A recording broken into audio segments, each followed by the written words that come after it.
कामयाब होने दी, ये मुल्क नहीं संभाल सकते। और मैंने जब 6 महीने पहले कहा था कि खुदा ना खास्ता अगर पाकिस्तान डिफॉल्ट करता है, यानी कर्जे नहीं वापस कर सकता, तो पाकिस्तान को फिर कौन बेल आउट करेगा। और मैंने तब यह कहा था जब इन्होंने कहा कि इसको गद्दार, मुझे गद्दार कह रहे थे, तब इन्होंने कहा मुझे कि इसके ऊपर गद्दारी के केस बनाओ कि यह कह रहा है कि अगर पाकिस्तान डिफॉल्ट करता है तो जो भी हमें निकालेगा उसमें से वो कीमत मांगेगा। मुफ्त कुछ नहीं होता।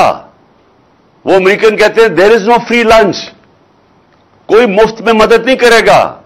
और जो वो कीमत हमारे से मांगेंगे, मैं आज फिर अपनी कौम के सामने कह रहा हूं कि वो हमारा जो हमारी नेशनल सिक्योरिटी का सबसे बड़ा असासा है, उसके पीछे जाएंगे वो।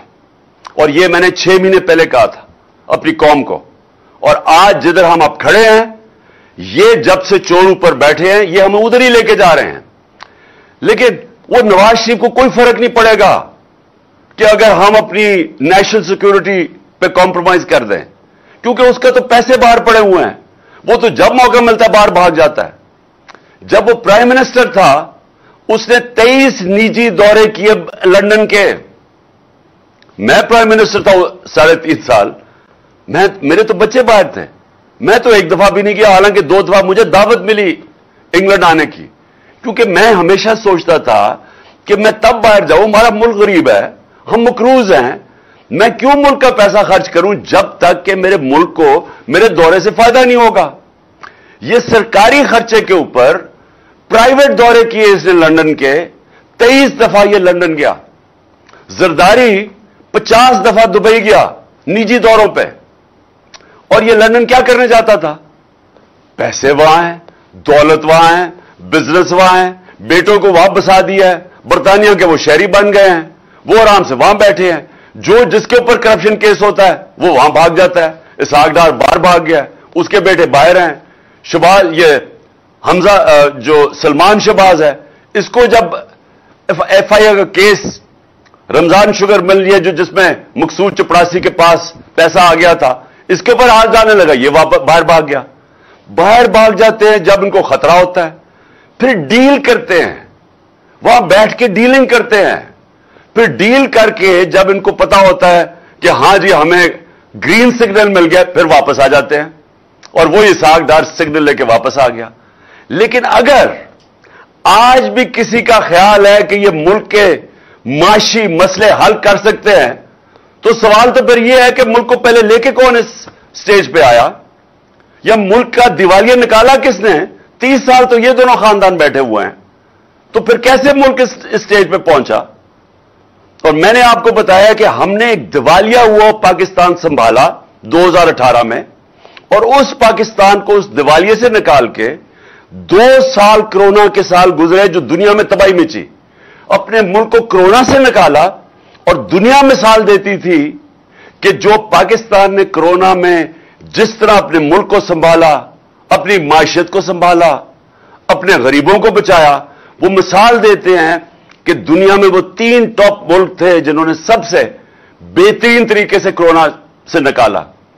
और कोरोना से निकाला ही नहीं, उसके बाद हमने अपनी माशियत उठाई, जो मैं भी आपको बता रहा हूं कि 17 साल के बाद मुल्क की ग्रोथ रेट, ये जो 6% ग्रोथ रेट, तीसरे साल में 5.7 और चौथे साल में 6%, ये 17 साल के बाद हुआ। हमारे ज़राअत ने 17 साल के बाद इस तरह की तरक्की की। हमारी इंडस्ट्री ने तो कि 50 साल में सबसे बेहतरीन हमारी इंडस्ट्री उठ रही थी जब इन्होंने हमारी गवर्नमेंट कराई। तो आज मैं अपने पाकिस्तानियों के सामने ये रखना चाहता हूं कि क्या अभी भी कोई समझता है कि ये लोग जो बार बार या मुसल्लत किए गए, ये मुल्क को मसलों से निकाल सकते हैं? क्या इनके पास अब कोई हल है? जो हमने हल भी निकाले थे वो भी पीछे रह गए हैं। हमने पूरी कोशिश की। हमारा मसला क्या, मैं आप सबके लिए पहले जरा समझा दूं। हमारा मसला यह है कि माजी में किसी ने जोर नहीं लगाया कि मुल्क की दौलत में इजाफा किया जाए एक्सपोर्ट्स बढ़ा के। जो भी चाइना की तरक्की हुई, जो एशियन टाइगर्स, मलेशिया, इंडोनेशिया जैसे मुल्क ये जो तरक्की की है, सब ने अपनी एक्सपोर्ट्स बढ़ाई। जब दुनिया को माल ज्यादा बेचेंगे तो आमदनी बढ़ेगी। यहां हुआ ही कुछ नहीं, और इनके पिछले नून लीग के 5 साल में वही के वही एक्सपोर्ट्स रह गई, तो दौलत में तो इजाफा ही नहीं हुआ। तो इनका माजी में यही था।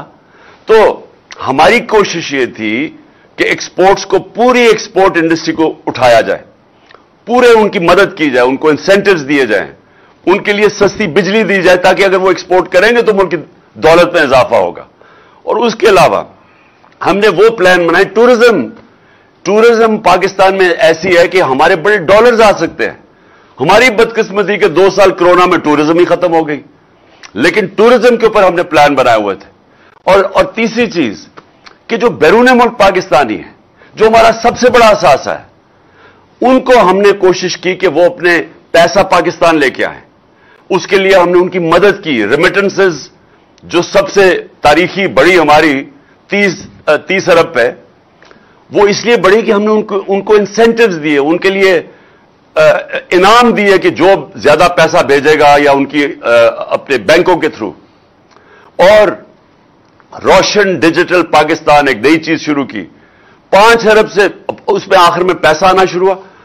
हमारे चौथे साल में $5 अरब से ऊपर उसमें आ रहा था और बढ़ता जा रहा था। कोशिश ये थी कि जब तक हमारी एक्सपोर्ट्स नहीं बढ़ती, हम बैरून मुल्क पाकिस्तानियों को उनके डॉलर्स पाकिस्तान में लेके आए। मैंने 2 प्रोजेक्ट शुरू किए, एक बंडल आइलैंड कराची में और एक रावी सिटी। बंडल आइलैंड इन्होंने हमें करने नहीं दिया, ये पीपल्स पार्टी की हुकूमत है, और उन्होंने उधर आते साथ ही $5 अरब आने थे, और जैसे वो पैसा आना था, हमारा जो असल मसला है, जो डॉलर कम हो जाते वो हमने हल कर लेना था। इन्होंने आखिरी मिनट में नो ऑब्जेक्शन सर्टिफिकेट देकर कैंसिल कर दिया। और दूसरा जो हमारी कोशिश रावी सिटी की थी, वो बदकिस्मती से 11 महीने स्टे ऑर्डर पे रह गया। पैसे लोग बाहर से इन्वेस्टर तैयार बैठे हुए थे, वो सब कुछ रुक गया।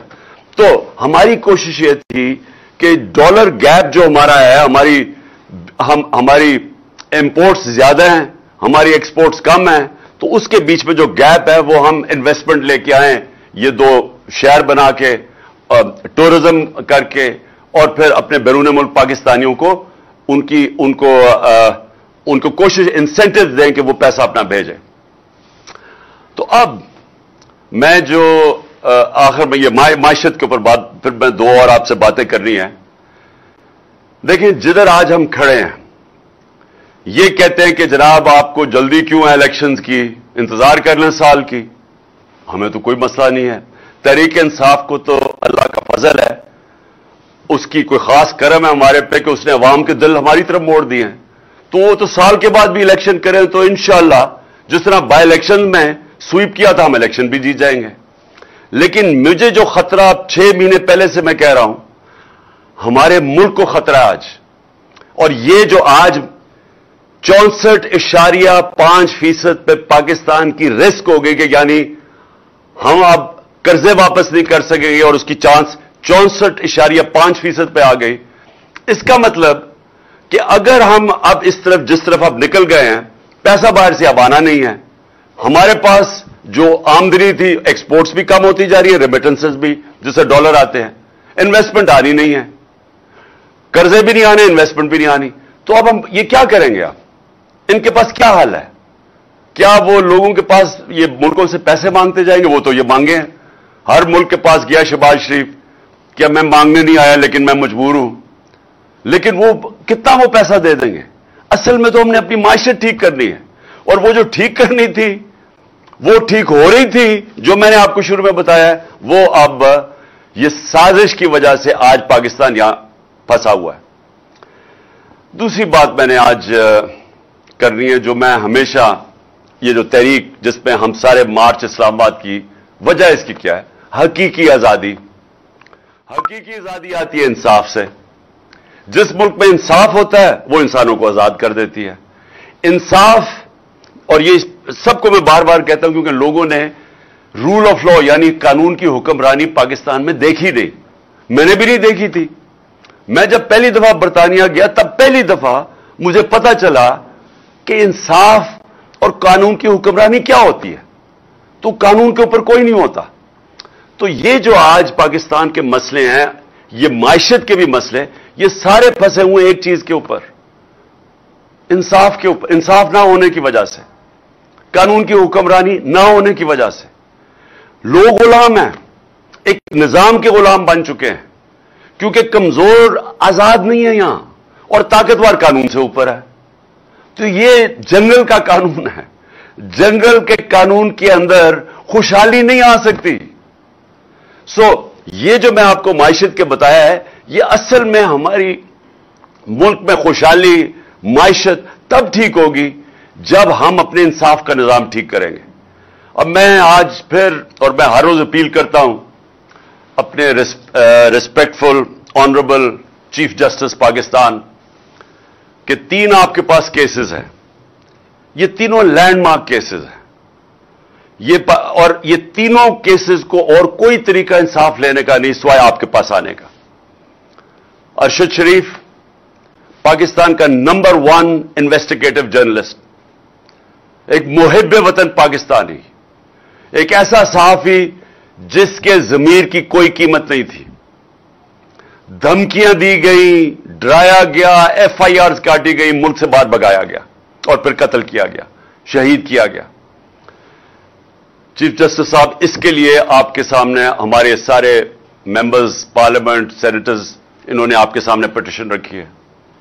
दूसरा, आजम स्वाति, यह भी एक लैंडमार्क केस है कि मुल्क के सेनेटर को एक ट्वीट के ऊपर जिसमें वो तनकीद करता है, जो सारी दुनिया में जिसकी इजाजत है, उस तनकीद के ऊपर उसको उसके पोते और पोतियों के सामने अंदर घुस के घर के उसको सुबह के 3 बजे उनके सामने मारा जाता है और फिर उसको हवाले किया जाता है उसका जो आजम स्वाति ने नाम लिया, जो 2 नाम लिए फहीम और फैसल, उनको, उनके आदमियों को, जो नंगा करके उसको तशद्दुद करते हैं। किधर से इंसाफ मिलेगा? इसलिए आपके पास आए हैं चीफ जस्टिस साहब। और तीसरा मेरा केस है, मुल्क का एक्स प्राइम मिनिस्टर, सबसे बड़ी पॉलिटिकल पार्टी का हेड, वो पाकिस्तानी जो 50 साल से ये कौम जानती है जिसको, उसके ऊपर कातिलाना हमला होता है। पहले से भी मैं कह देता हूं, मुझे पता होता है, मैं उसके ऊपर 2 तकरीरों में आज से 1.5-2 महीने पहले बताता भी हूं कि ये इन्होंने करना है, कि दीनी इंतहा पसंद ने गुस्से में आके उसको कत्ल कर दिया। ये पूरी साजिश बनी हुई थी। मैं 3 नाम लेता हूं, लेकिन पुलिस, पंजाब पुलिस हमारे नीचे कि मेरी FIR रजिस्टर नहीं करती।